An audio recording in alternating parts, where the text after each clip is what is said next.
क्यों झूठ बोलते हो साहब कि चरखे से आज़ादी पाई थी। ना जाने कितनी खून की नदियाँ बहाई थी। कितने झूले थे फांसी पर और कितनों ने गोली खाई थी। फिर जाके ये आज़ादी पाई थी। क्यों झूठ बोलते हो साहब कि चरखे से आज़ादी पाई थी। दोस्तों, जय हिंद, जय श्री राम। स्वागत है आपका आपके अपने यूट्यूब चैनल मैकेनिकल गुरुजी में। दोस्तों, आप सभी को 15 अगस्त स्वतंत्रता दिवस की हार्दिक शुभकामनाएं। तो दोस्तों, चलिए अपना वेल्डिंग का टॉपिक आगे बढ़ाते हुए आज हम पढ़ेंगे रेजिस्टेंस वेल्डिंग। दोस्तों, पिछले वीडियो में हमने वेल्डिंग के कुछ बेसिक कंसेप्ट, आर्क वेल्डिंग के type like TIG welding, MiG welding, submerged arc welding और गैस वेल्डिंग के बारे में पढ़ा था। तो दोस्तों, आज का हमारा टॉपिक रहेगा रेजिस्टेंस वेल्डिंग। दोस्तों, रेजिस्टेंस वेल्डिंग क्या है? रेजिस्टेंस वेल्डिंग के अंदर दोस्तों कोई एक्सटर्नल आर्क या फ्लेम का यूज़ नहीं किया जाता।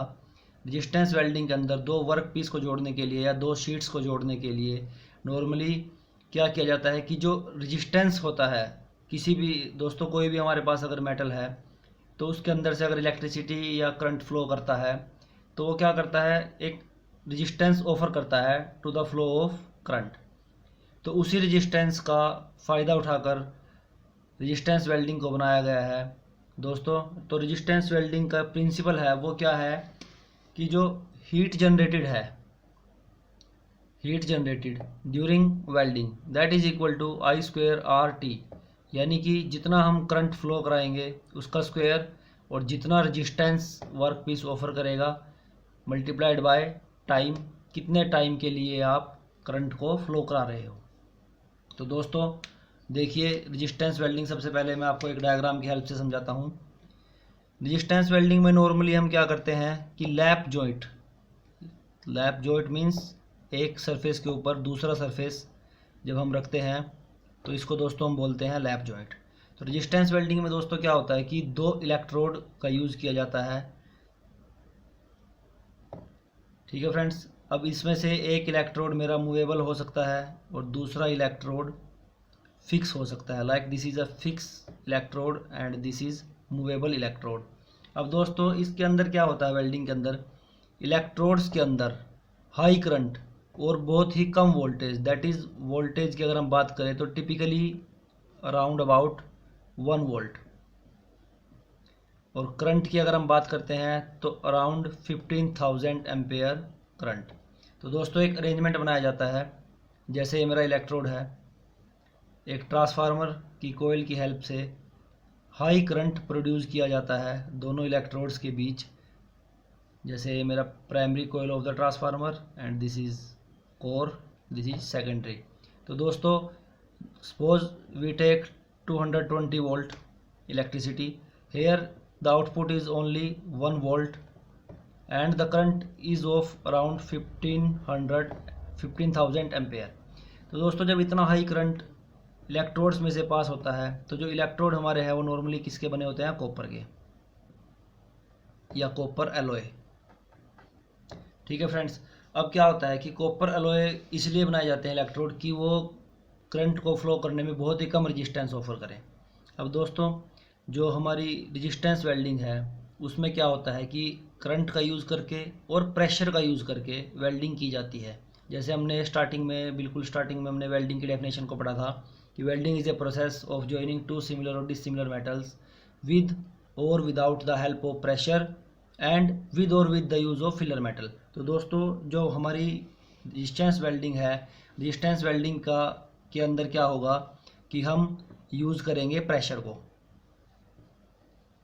प्रेशर,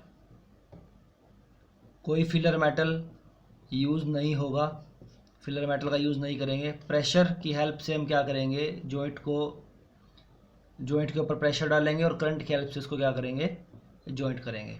तो देखिए दोस्तों कि जो हमारे पास स्पॉट वेल्डिंग या रेजिस्टेंस वेल्डिंग है, तो रेजिस्टेंस वेल्डिंग का कंसेप्ट क्या है, कैसे वेल्डिंग की जाती है, ये देखिए दोस्तों। अब क्या करेंगे हम, जैसे हमको किसी दो वर्क पीस को जॉइंट करना है, दो वर्क पीस को क्लीन करके बिल्कुल अच्छे से सरफेस को प्रिपेयर करके एक दूसरे सरफेस के ऊपर रखते हैं। तो अगर हम बात करते हैं स्पॉट वेल्डिंग की, तो स्पॉट वेल्डिंग में क्या होगा, एक ही स्पॉट पर हम क्या करेंगे, एक टाइम के अंदर वेल्ड करेंगे।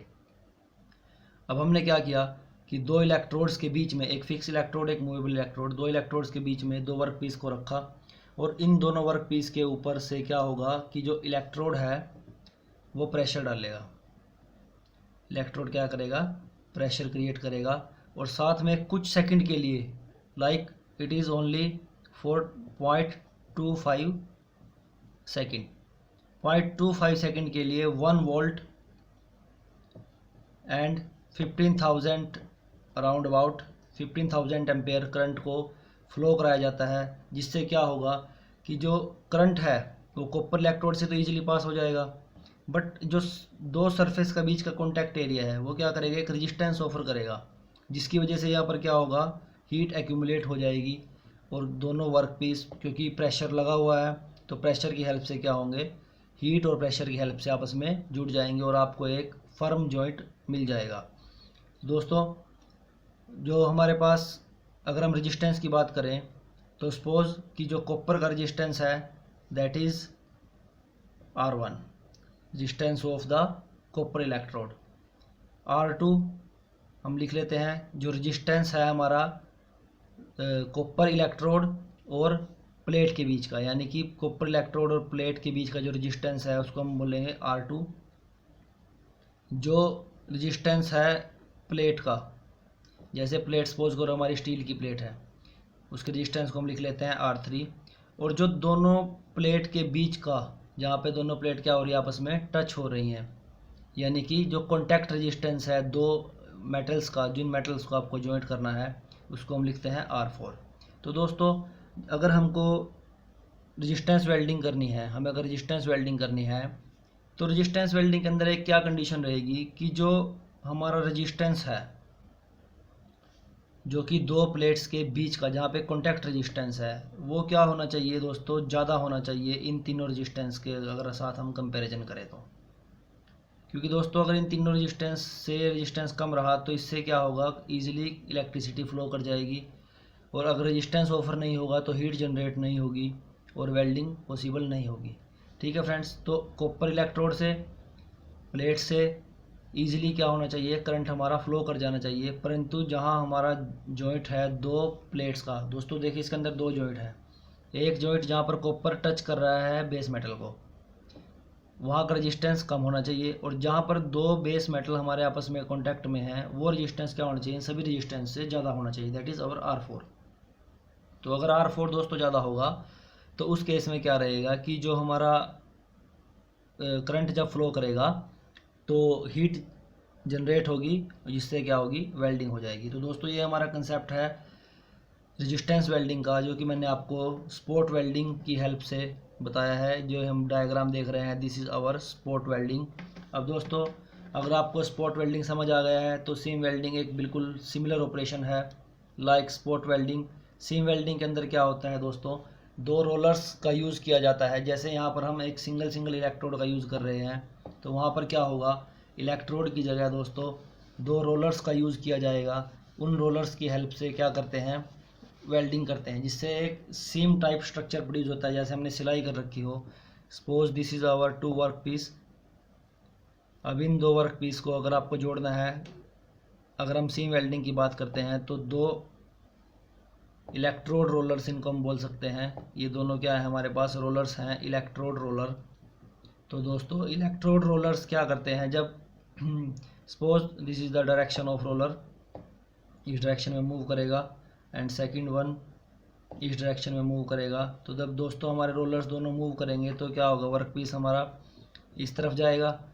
तो क्या होता है कि एक पल्सिस करंट, यानी कि जैसे सपोज करो पहले यहाँ पर हमने करंट दिया और 4.25 सेकेंड, उसके बाद क्या हुआ कि करंट को रिमूव कर लिया। देन जब नेक्स्ट पॉइंट पर रोलर टच करता है तो फिर करंट प्रोवाइड किया, फिर करंट रिमूव हो गया। ये सब क्या होता है दोस्तों, एक ऑटोमेटिक कंट्रोलिंग होती है with the help of electronics. तो इस टाइप से कुछ सीम बन जाती है। जैसे आपने एक स्पॉट वेल्डिंग को देखा था, स्पॉट वेल्डिंग में एक स्पॉट बन रहा था, इसमें क्या होता है, स्पॉट कंटिन्यूसली बनते रहते हैं, तो इसको हम बोलते हैं दोस्तों सीम वेल्डिंग।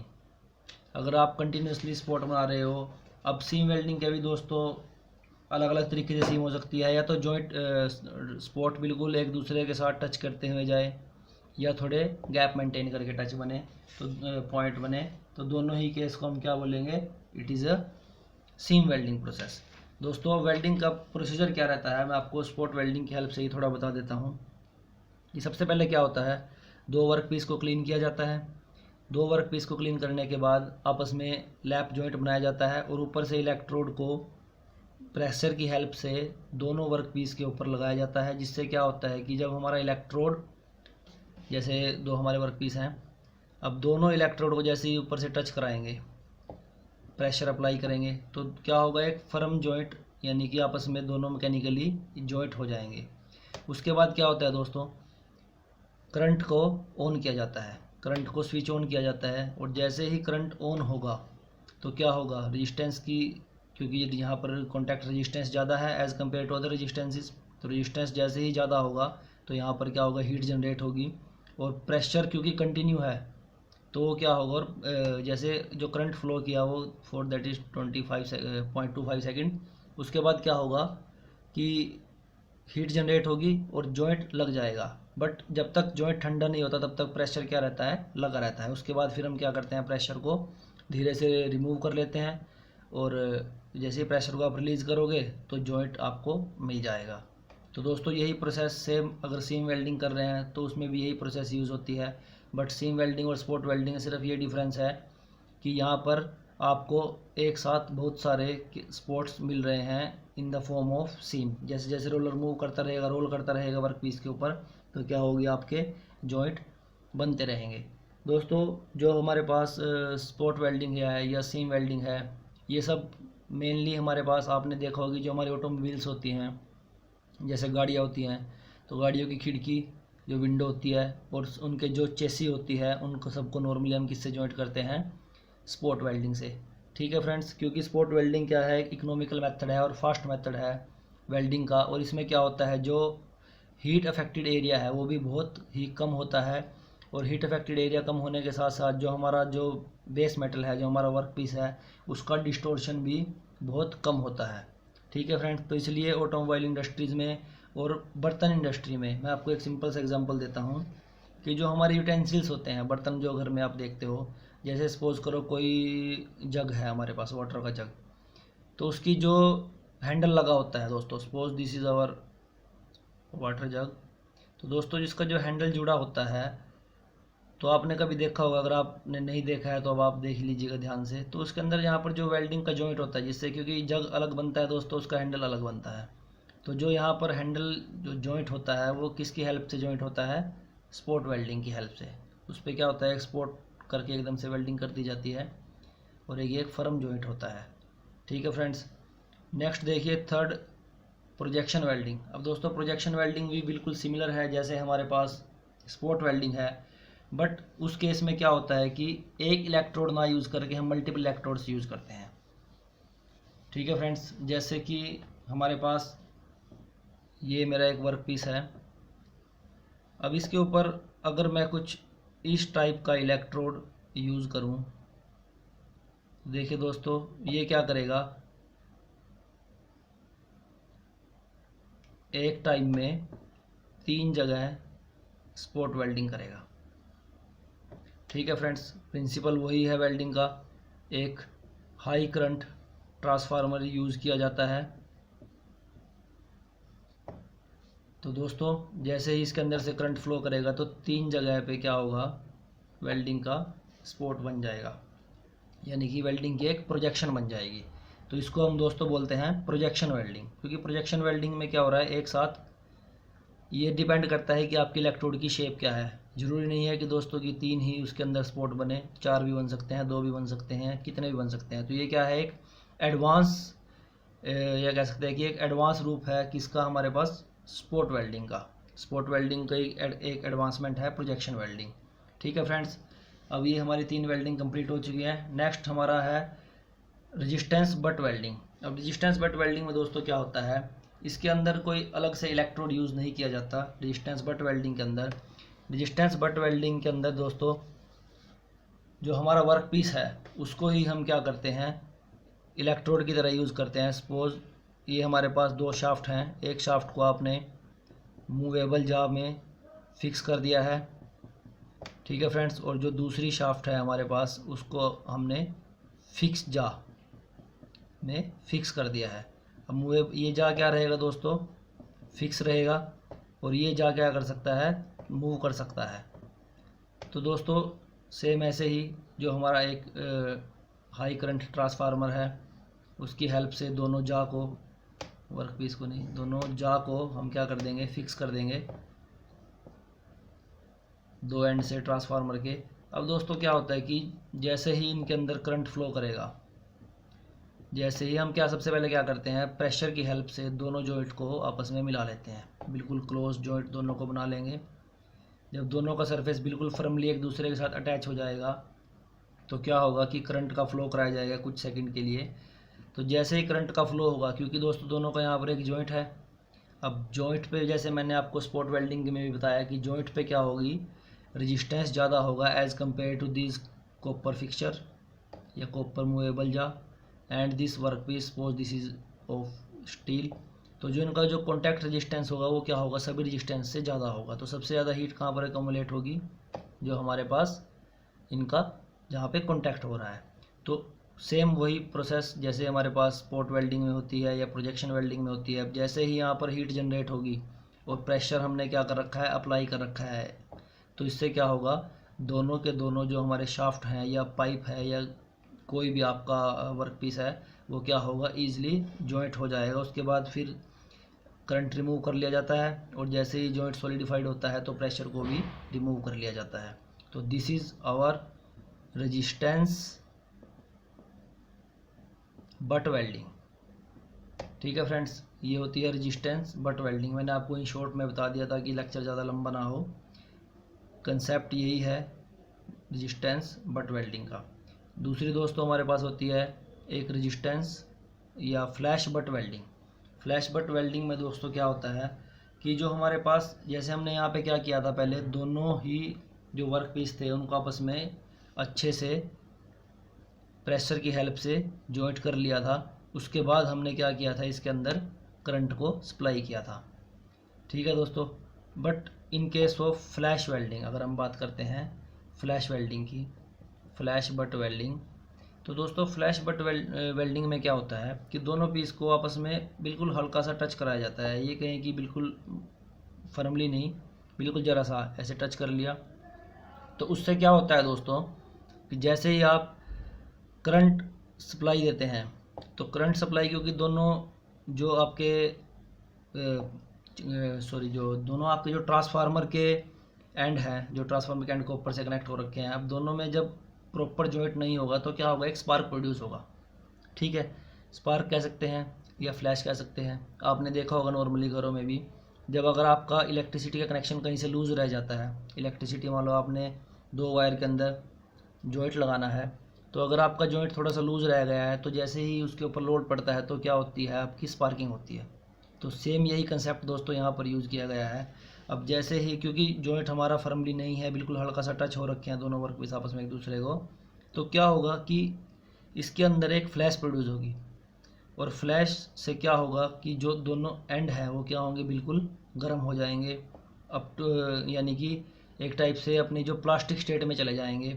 उसके बाद जैसे ही प्रेशर अप्लाई किया जाता है, एक्स्ट्रा प्रेशर, तो फिर क्या होगा कि दोनों यहाँ पर वर्क पीस आपस में जॉइंट हो जाएंगे। तो ये सिमिलर है हमारे पास रेजिस्टेंस बट वेल्डिंग की तरह है, सेम वही अरेंजमेंट रहती है, मूवेबल जा और फिक्स जा।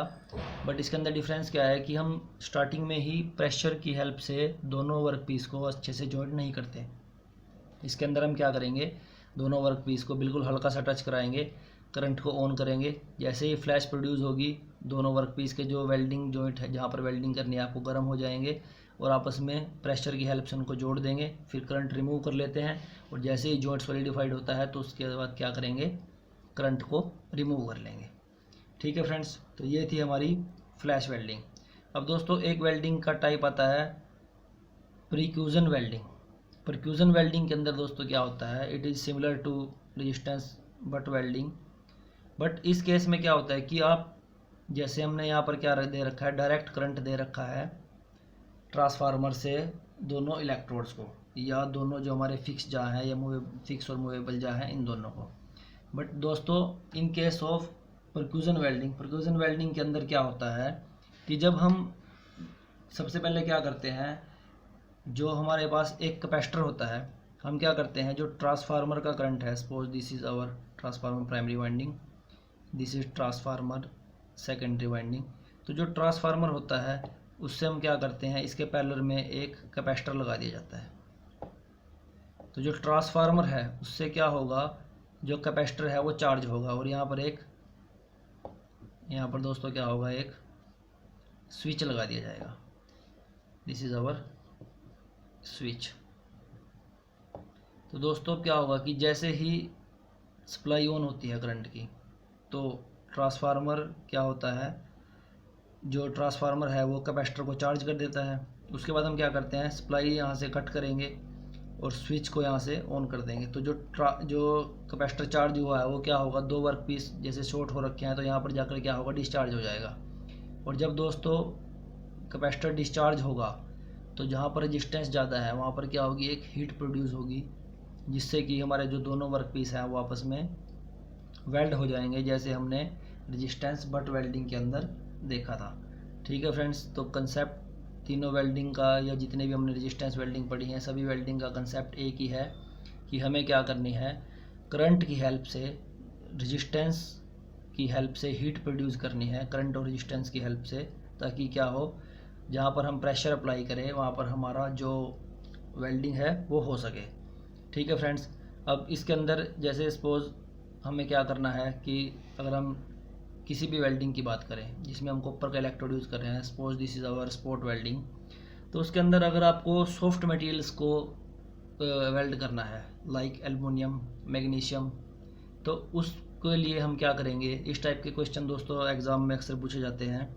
जैसे आपको एक क्वेश्चन दे दिया गया है कि which of the following metals, या कुछ इस टाइप से कि which type of copper electrode, या which type of electrode, which metal electrode is used for the welding of aluminium and magnesium metals. तो एल्युमिनियम और मैग्नीशियम जो कि थोड़े सॉफ्ट मेटल हैं as compare to carbon steel और steel, ठीक है, तो उनको अगर आपको वेल्ड करना है तो जो आपका इलेक्ट्रोड है that is made of copper cadmium. ठीक है फ्रेंड्स, अगर आपको एल्युमिनियम और मैग्नीशियम को जॉइंट करना है तो जो हमारा जो स्पॉट वेल्डिंग के लिए जो हमारा इलेक्ट्रोड यूज़ होगा वो यूज़ होगा कॉपर कैडमियम का।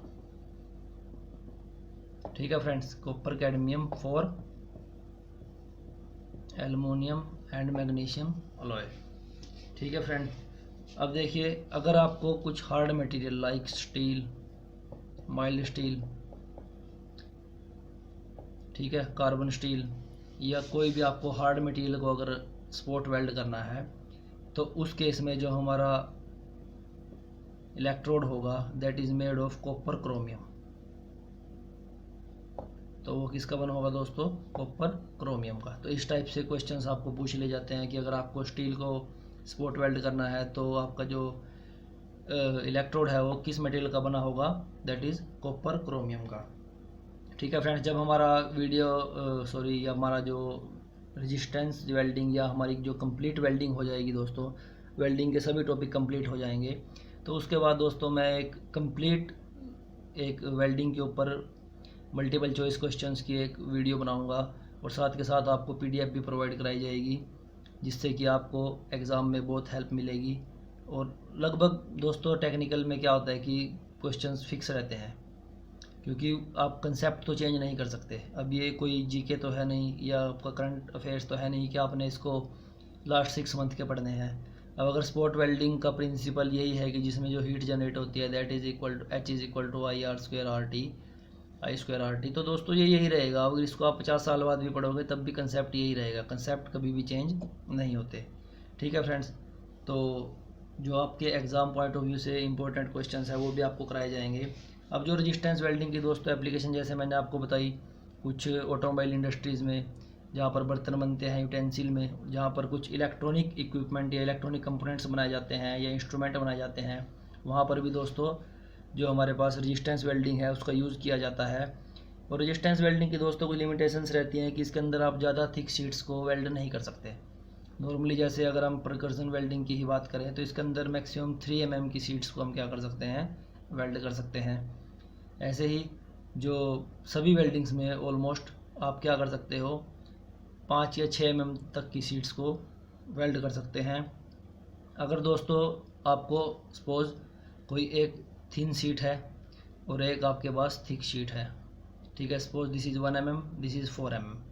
अगर इन दोनों को आपको वेल्ड करना है तो उसी के अकॉर्डिंग क्या होता है फ्रेंड्स कि जो हमारा इलेक्ट्रोड है, इलेक्ट्रोड का साइज़ भी उसी के ऊपर डिपेंड करता है। कि अगर आपको देखिए दोस्तों, अगर आपको ज़्यादा थिक शीट को वेल्ड करना है, यानी थिक शीट से आपको क्या करना है, करंट पास करना है, इसको हीट करना है, तो उस हिसाब से जो आपका इलेक्ट्रोड का साइज़ है वो भी क्या होगा, बढ़ जाएगा।